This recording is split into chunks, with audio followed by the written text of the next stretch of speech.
아멘. 할렐루야. 고백합시다. 내 안에 거하라. 내 안에 거하라. 예수님이 거하라, 거하라, 거하라 라는 단어를 많이 사용하고 계십니다. 거한다, 어디에 머물러 있다, 이런 의미가 되는데요. 할렐루야. 책상 줄이 맞았구나. 자, 거하라.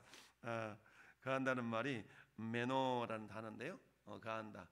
이 메노라는 단어를 명령형으로 해가지고 메이나테라는 단어를 썼는데, 아무튼 거한다라는 말은 어느 한 장소에, 어느 한 곳에 이렇게 마음을 두고 머물러 있는 것을 말하죠.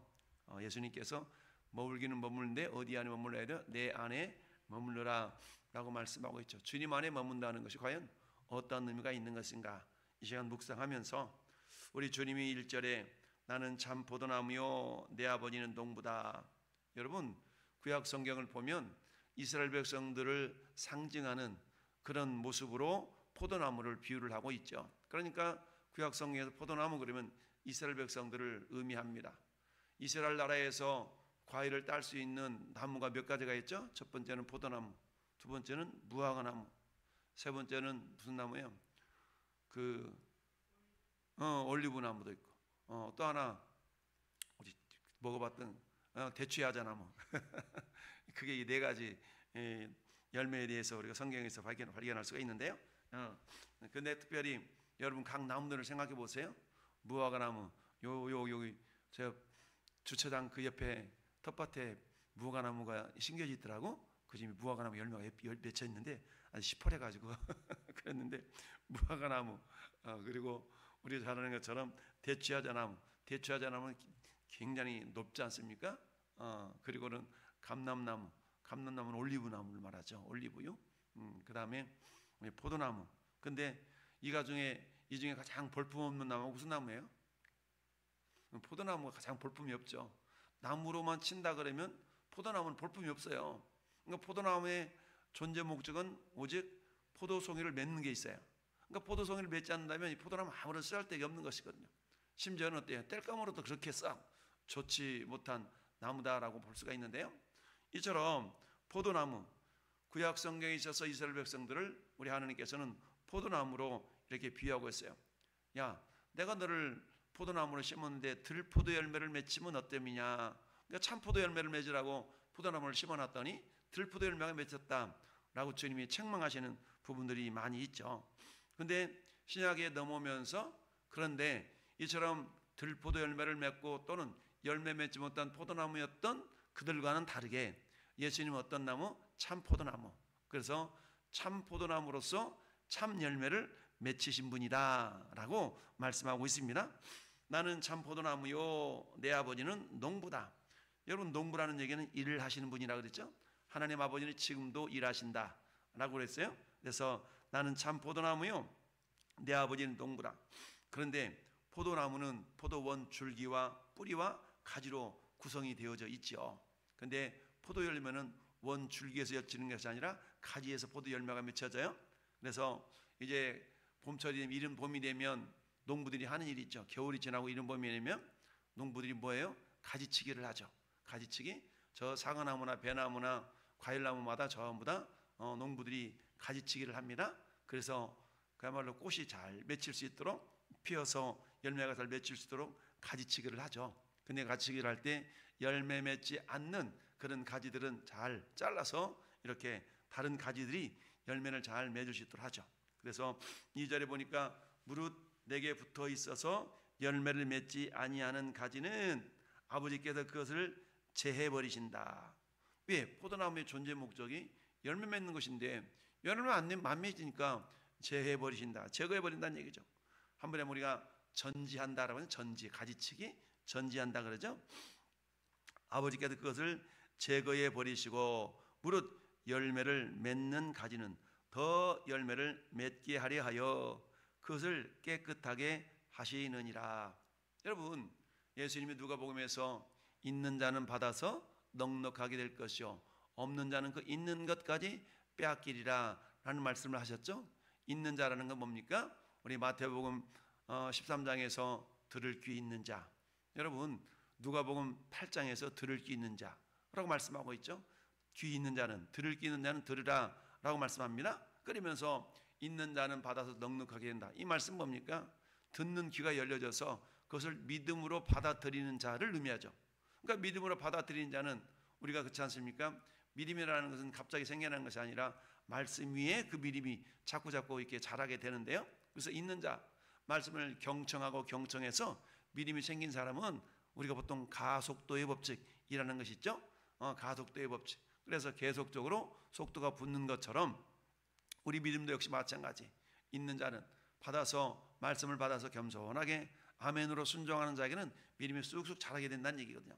근데 없는 자는 그 있는 것까지 빼앗긴다. 뭐가 없어요? 말씀에 대한 사모함도 없고 말씀에 대한 경청도 없어. 이래 봐요. 어떤 일이 발생해요? 믿음이 다 도둑질 당하게 돼 있어. 그나마 있었던 믿음마저도 도둑질 당하게 된다라는 얘기죠. 이 비유를 예수님께서 달란트 비유에서 말씀하셨어요. 뭐라고요? 1달란트, 2달란트, 5달란트를 종들에게 나눠주고 장사하게 하죠. 근데 어때요? 오랜 후에 장사를 얼마나 했나라고 돌아보니까 1달란트 받았던 자는 땅이 묻어두었죠. 그리고 2달란트, 5달란트 받았던 자는 바로 가서 장사해서 2달란트와 5달란트를 남겼어요. 그러자 주님이 칭찬하죠.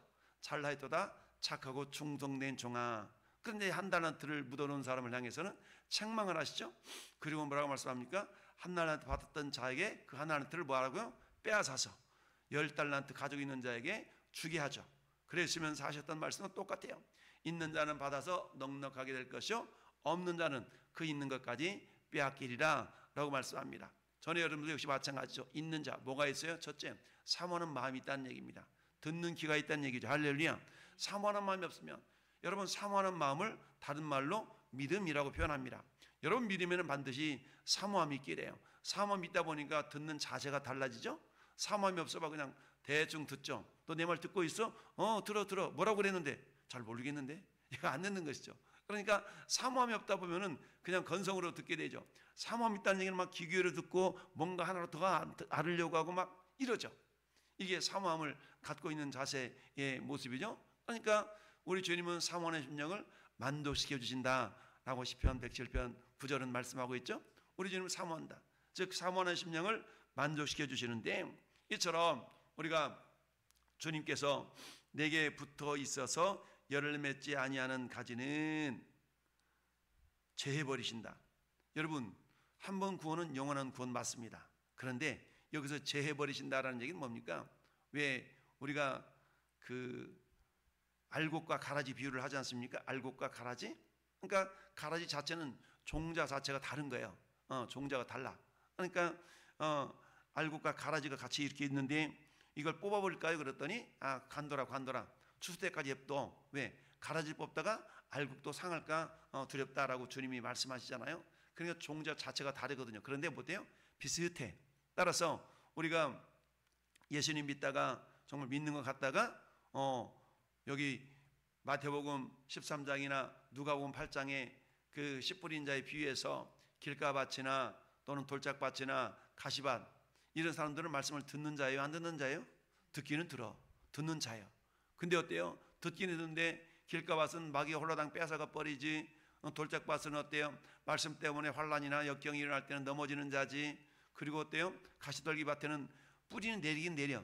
근데 가시떨기의 기운이 막혀서 온전하게 결실하지 못하는 자다라고 말씀하고 있다는 얘기죠. 오히려 좋은 땅만이 결실을 맺는다. 그렇다면 오늘 본문에서 우리 주님이 제거해 버리신다. 이에 해당되는 밭은 어떤 밭이겠어요? 그건 길가밭이나 그 다음에 돌짝밭이나 가시밭에 해당된다는 얘기죠. 그럼 이 사람들은 어때요? 애초부터 그들은 어때요? 좋은 밭이 아니었고 결국 그들은 주님께 붙어있는 존재가 아니다 라고 말씀할 수가 있죠. 이미 붙어있는 자를 어떻게 가지치기 할 수 있나? 이 말은 아니 한번 구원받았는데 구원받은 백성을 내칠 수가 있나? 라고 생각할 수가 있는데 한번 구원받은 백성은 그렇지 않죠. 그러니까 가지가 제대로 붙어있다면 반드시 어떤다? 열매를 맺게 돼 있다는 얘기입니다. 반드시 열매를 맺게 되기 때문에 더 열매를 맺도록 하기 위해서 잘 가지를 쳐줘서 그 잘 붙어있는 가지가 열매를 잘 맺도록 하신다라는 그런 의미가 2절 말씀에 있는 거예요. 그래서 무른 열매를 맺는 가지는 더 열매를 맺게 하려 하여 그것을 깨끗하게 하시느니라. 아멘. 근데 어떻게 깨끗해요? 너희는 내가 일러준 말로 이미 깨끗하여 졌으니. 그 말이라는 말은 레마라는 것인데요. 우리 주님 레마의 말씀으로 사도 바울이 디모데에게 그렇잖아요. 말씀과 기도로 거룩하여진다라고 그랬죠. 우리가 말씀과 기도를 통해 우리가 깨끗해진다는 얘기인데, 그래서 깨끗하게 해서 뭐 하려고? 더 열매를 맺게 하려 하신다라는 얘기입니다. 그러면서 내 안에 거하라, 나도 너희 안에 거하리라. 여러분, 우리가 어떻게 주님 안에 거할 수가 있습니까? 여러분, 어머니 뱃속에 들어갔다 다시 나올까요? 라고 니고데모가 질문했던 것 같은 이치죠. 어떻게 주님 안에 들어갈 수가 있지? 우리가 주님 안에 거한다는 얘기는 다른 게 아니라 말씀에 대한 순종입니다. 할렐루야. 주님 말씀 안에 순종하게 되면 나도 너희 안에 거하리라. 이것은 뭡니까? 내가 주님 안에 있고 주님이 내 안에 있고 완전한 연합을 의미하겠죠. 딱 들러붙어 있다는 얘기입니다. 그러니까 우리가 주님의 원 기둥에, 원 줄기에 우리가 붙어 있는 그런 상태, 이게 주님 안에 주님이 내 안에 있는 상태가 될 수가 있는 것이죠. 내 안에 거하라, 나도 너희 안에 거하리라. 즉 말씀 앞에 온전한 순종의 자세를 말씀하고 있죠. 가지가 포도나무에 붙어 있지 아니하면, 이 말은 순종하지 아니하면 이 말이겠죠. 그래서 스스로 열매를 맺을 수 없다. 여러분, 스스로 열매를 맺을 수 없어. 물론 열매를 맺습니다. 근데 그 열매는 어떤 열매요? 전혀 주님과는 상관이 없는 열매가 맺혀진다는 얘기죠. 주님과 상관이 있는 열매는 뭡니까? 선의 열매, 의의 열매, 희락의 열매, 즉 성령의 열매들은 세상적인 사람들이 맺을 수 있는 열매들이 아니죠. 갈라디아서 5장 22, 23절에 나타내는 그 성령의 열매라는 것은 뭡니까? 오직 성령의 열매는, 이 말은 뭐예요? 성령이 아니고서는 맺힐 수 없는 열매라는 겁니다. 그러니까 우리가 맺힐 수 있는 그런 열매들은 기본적으로 성령의 열매를 생각해 볼 수가 있겠죠. 첫째 어떤 열매? 사랑의 열매. 그렇죠? 사랑의 열매. 억지로 사랑이 안 되지 않습니까? 남녀 청춘이 불꽃이 튀겨서 사랑해야 되는데 한 사람은 사랑하는데 한 사람은 불이 안 붙어. 뭐예요? 짝사랑한다는 얘기죠. 내 마음에 안 가는 걸 어떻게 이처럼 사랑이라는 것은 내 힘이 아니라는 얘기죠. 성령의 열매. 이건 아가페적인 사랑을 의미하고 있죠. 그럼 뭐 희락, 기쁨이라는 것은 내가 짜낸다고 되는 게 아니죠. 이것도 성령이 내 안에서 밀어주시는 힘으로만이 가능하다는 얘기죠. 사랑과 희락과 화평과 오래 참음, 자비양성, 충성, 온유, 절제, 이 모든 것들은 결국 내가 억지로 한다고 해서 되어지는 게 아니죠. 이건 내 안에서 성령님이 밀어주시는 그 힘에 의해서 맺혀지는 열매다라는 얘기죠. 따라서 내 안에 거하라, 나도 너희 안에 거하리라.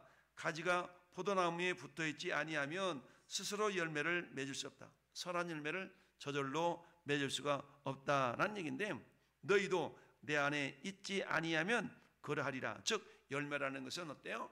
순종을 통해서만 맺혀질 수가 있다라는 얘기입니다. 순종하지 않는 신앙인은 결코 열매가 맺혀지지 않는다. 그러면서 나는 포도나무, 너희는 가지라.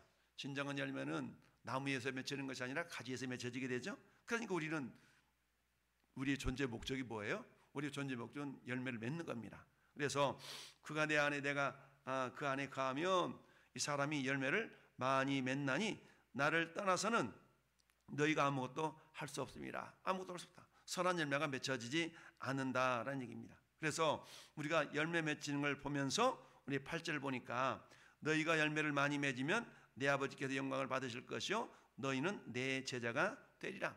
제자의 정체성. 우리가 주님이 제자라고 말하는데 뭐가 없어? 열매가 없다. 그러면 뒤집어놓고 말하면 제자가 아니다라고 말할 수가 있다는 얘기죠. 그러니까 제자의 정체성은 열매를 맺는 겁니다. 그러면 제자는 스승과 멀리 떨어져 있는 존재가 아니라 항상 스승과 동행하는 자겠죠. 스승과 동행하다 보니까 스승을 닮아가는 자가 되는 거 아니겠습니까? 그것을 거한다라는 말로 표현하고 있어요. 그래서 7절 말씀에도 너희가 내 안에 거하고 내 말이 너희 안에 거하면, 즉 거한다는 말은 말이 거하는 겁니다. 그 말이 내 안에 거한다는 얘기입니까? 순종으로 거하는 것이겠죠. 그러니까 하나님의 말씀이 내 안에서 임해서 내가 그 말씀을 순종하는 것을 통해서 저 사람은 주님 안에 거하고 있는 자구나 라고 우리가 확인해 볼 수가 있다는 얘기죠. 이런 말씀이 지속적으로 공급되는데 계속적으로 말씀에 대한 순종함이 없어. 그러면 이 사람은 이미 그 가지에 붙어있는 존재가 아니라 이미 잘리는 사람이다라고 말할 수가 있는 것이죠. 그러니까 지속적인 불순종은 결국 어때요? 붙어있는 것 같았으나 붙어있지 않은 것이라 우리가 말할 수가 있는 것 아니겠습니까? 그렇습니다. 하나님은요, 전 여러분들을 통해서 열매 맺기를 원하십니다. 우리 예수님이 참 포도나무가 되셔서 너희가 정말 내 안에 붙어서 열매 맺는 그런 자들이 됐으면 좋겠다라고 주님이 말씀하고 있습니다. 여러분, 참 포도나무는 볼품이 없다고 그랬죠? 땔감으로도 합당하지 않아. 근데 예수님께서 내가 참 포도나무래. 그 예수님은 어때요? 외적인 모습도 여러분 이사야서 53장 2절에 주님 주 앞에서 그는 주 앞에서 자라나기를 연한 순 같고 마른 땅에서 나온 뿌리 같아서 고운 모양도 없고 풍채도 없은즉 우리가 보기 흠모할 만한 아름다운 것이 없도다. 우리 예수님 사진 이렇게 그리거나 이런 걸 보면 굉장히 멋있게 그려놨잖아요. 근데 실상은 성경에 뭐라고 말씀하세요? 예수님 잘생긴 분이 아니야. 굉장히 볼품이 없이 생겼다고 그랬어요. 그게 포도나무가 그런 거거든요. 포도나무는 목재로 본다고는 전혀 쓸모가 없어요. 뗄감으로도 쓸모가 없어. 오직 쓸모 있는 이유는 왜 그러냐? 포도 열매가 맺혀지기 때문에 그렇다라는 얘기죠. 이 모습을 예수님이 볼품없는 존재로 이렇게 이사야 53장 2절은 표현하고 있습니다. 자, 그래서 우리 주님이 우리로 하여금 열매 맺는 성도 되기를 원하시는데 로마서 7장 4절에도 이렇게 말씀하고 있습니다. 그러므로 내 형제들아 너희도 그리스도의 몸으로 말미암아 율법에 대하여서는 죽임을 당하였으니 이는 다른 이 곧 죽은 자 가운데서 살아나신 이에게 가서 그 누가 예수님에게 가서 우리가 하나님을 위하여 열매를 맺게 하려 함이라 라고 말씀합니다. 우리가 율법에 대해서는 죽은 자가 되어서 왜? 예수님이 율법의 마침이시요 율법의 완성이시기 때문에 우리가 주님과 함께하기 때문에 이미 우리 율법을 완성한 자들로서 율법에 대해 죽은 자와 같은 그런 존재가 됐다는 얘기죠. 그런 말씀이 이제는 어때요?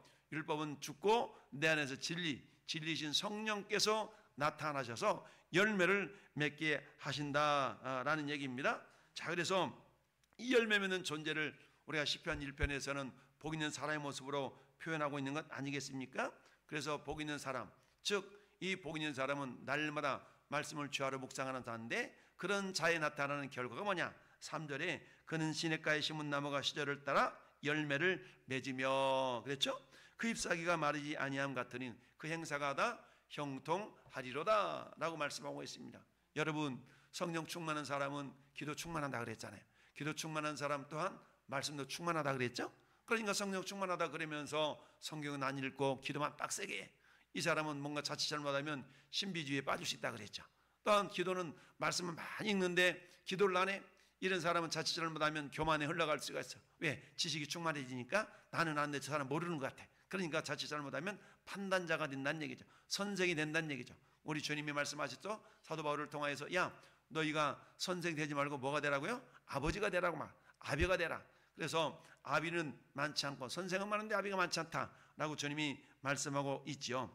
이처럼 저나 여러분들을 통해서 하나님은 열매 맺는 성도, 열매 맺는 제자가 되기를 원하신다.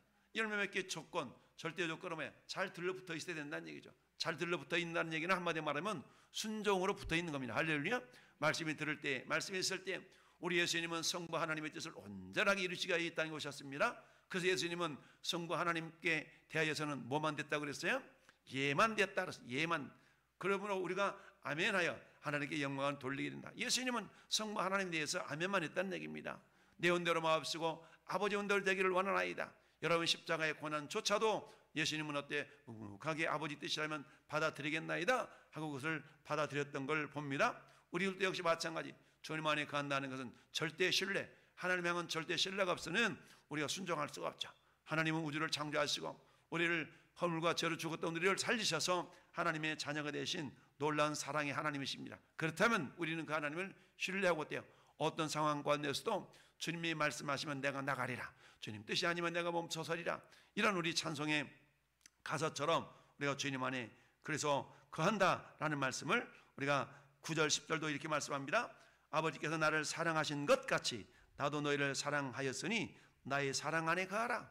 그러면 사랑하면 어떻게 되는가? 사랑하면 10절 같이 된다. 10절 같이 읽어봐요. 내가 아버지의 계명을 지켜 그의 사랑 안에 거하는 것 같이 너희도 내 계명을 지키면 내 사랑 안에 거하리라. 아멘. 결국 거한다는 것은 뭐예요? 말씀에 대한 순종으로 나타난다는 얘기입니다.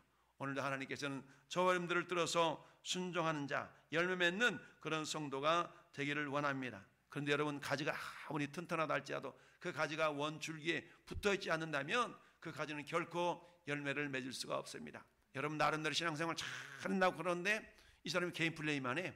공동체에 속해지도 않아요. 그러면 안 되죠. 왜요? 공동체라는 것은 예수 그리스도의 몸이거든요. 예수님의 몸, 예수님의 머리시고 우리는 그분의 지체들이거든요. 근데 어때요? 이분이 개인 플레이만 하고 공동체 생활 하지 않아요. 이런 사람 열매를 맺을 수가 없어요. 열매를 맺을 수가 없어. 왜? 예수 그리스도를 머리로 한 공동체가 교회인데, 근데 개인 플레이에 나 예수 믿는데, 예수 믿는데, 근데 교회 다녀 안 다녀? 근데 교회는 안 다녀. 예수님 믿는데. 이건 굉장히 의심스러운 그런 상황일 수가 있다라는 얘기입니다. 어쩌면 우리 주님이 오늘 또 우리에게 말씀하십니다. 내 안에 가라. 나도 너희 안에 가겠다. 할렐루야. 간다라는 말씀은 어떻게 갈 것인가? 결국 사랑 안에 거는 것이죠. 사랑한다면 요한복음 14장 21절도 그렇게 말씀하고 있지 않습니까? 나의 계명을 지키는 자라야 나를 사랑하는 자니 나를 사랑하는 자는 내 아버지께 사랑을 받을 것이요 나도 그를 사랑하여 그에게 나를 나타내리라. 할렐루야.